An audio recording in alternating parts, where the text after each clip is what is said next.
Hello, witchy people.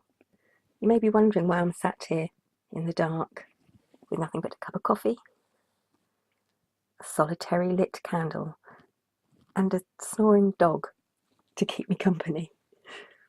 Well, many years ago, I used to run a website called The Haunted ChaCha. And on that site, I would write down the tales that people had told me, not necessarily ghost stories, just tales of strange happenings, weird goings on in strange places, eerie places, places that were supposedly haunted, maybe. So if you want to hear a few, grab a cup of coffee, sit down, and I'll tell you some. The tale of the door that opened. Ray and I had been dating for a while. I can't say we were an ideal couple, but we had our reasons for sticking together, and neither of us wanted to rock the boat. Maybe we were stuck in a rut. Maybe staying in the relationship was easier than accepting change, or, worse still, life alone. Ray hated my flat. A poky little two-bedroom ground floor apartment with damp problems. He didn't appreciate the view we had from the lounge window, a great expanse of park area that had ducks in the summer, foxes in spring, and a rolling mist over the grass every dewy morning. Okay, I admit the flat was pretty dire. The damp was truly awful, and it was so cold. Strangely, though, I felt safe there. Nicola was a friend who had often visited, who claimed that I had a guardian spirit, a spirit of a man who was looking over me, protecting me and my children, and keeping us safe. This was, Nicola said, why I felt so safe in that damp, poky flat. She called this guardian spirit my personal ghost.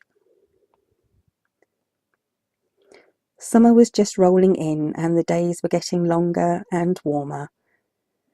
Often, Ray and I would sit out on our balcony, looking over the parkland and just chatting about life, the children, and what we were going to do about the state of our home. As it got late, we would carry on our conversations indoors, but we'd have to close the balcony door and the windows because of the bats.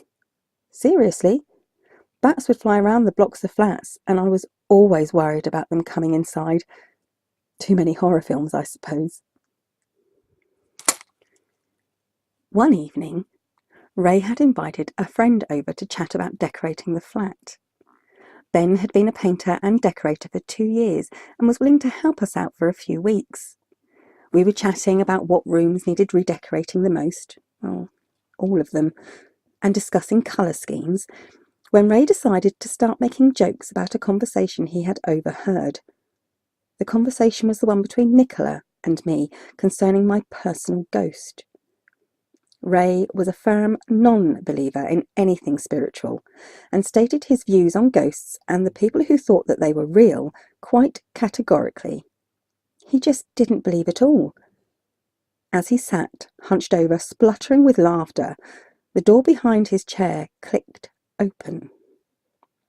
Ben sat stock still, mouth open, as the door slowly started to open.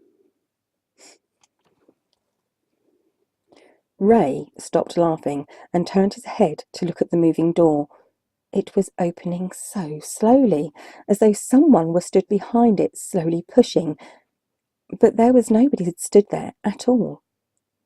Nobody said a word as the door opened fully up, nearly touching the back of Ray's chair. It was Ray who then broke the silence. "It's just the wind," he said with a nervous laugh. "No, it isn't," I replied. "There isn't a breeze at all." I looked towards the door. "Please be kind enough to close the door after you," I calmly spoke to the nothing at all behind the door. "Ray doesn't think you exist. This is your chance to prove him wrong." I really didn't expect anything to happen, and Ray just sat there looking at me as though I had finally gone completely mad. Ben started to laugh. Ray had a look of total smugness and just said, "Ha!" at nothing happening after my polite request. At that moment, the door started to shake as though it would fall off its hinges, and then it slammed shut with such speed and force I thought the wood would splinter. Ray leapt from his seat. I can't repeat the words that he used, but suffice to say, he wasn't going to spend a moment longer in my flat. He ran across the room, but realised that to get out of the flat, he would have to open and go through the door that had just slammed shut.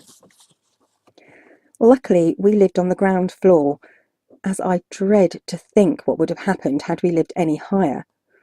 Ray headed for the balcony door, threw it open and vaulted over the balcony. He didn't even stop to grab his wallet or his jacket. He just kept running. He came back 5 days later. I knew he had stayed at his grandmother's house. She had phoned me when he turned up 3 hours after he had run, almost screaming, from my home. He told her what had happened, and she'd scolded him for poking fun at the dead. He never mentioned it again to me, though Ben tried to poke fun at him for a while. Ben called him the Flying Grunge after his vaulting over the balcony.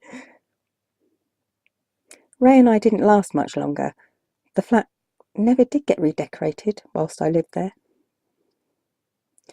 2 years later, I moved into another house, and the flat was modernised by the council, fully decorated throughout. 2 families have lived there since, and neither of them liked the flat at all. The neighbour 2 floors up always complained about noise coming from my old flat, claiming that she often heard a man shouting and a woman or child screaming. No woman screamed in my flat whilst Ray and I lived there. I'll let you into a secret. Before Ray and I lived in the flat, a married couple lived there.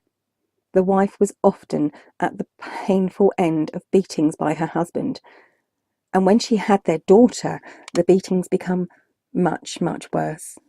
The husband didn't believe the child was his. With no grounds at all, the wife was totally innocent. And the wife would often feel that she had to protect her children from her husband. So many times she would scream in terror, beg not to be hit or kicked as his fists came towards her. On a few occasions she would sit and scream at the top of her voice, begging for someone to hear her and stop her husband from hurting her yet again. Nobody ever came. The wife would scream, the husband would shout, and the children would cry, but still nobody would come. When I asked the complaining neighbour about this, she claimed she never heard a thing when that family lived there, that the husband was a wonderful man, so kind and polite, she had said. Strange, then, that she never heard a sound when all those terrible fights were happening, and yet she claimed she heard all manner of terrible happenings when the flat was occupied by quiet residents. Well, except for the time when Ray vaulted over the balcony, running away from my very own personal ghost.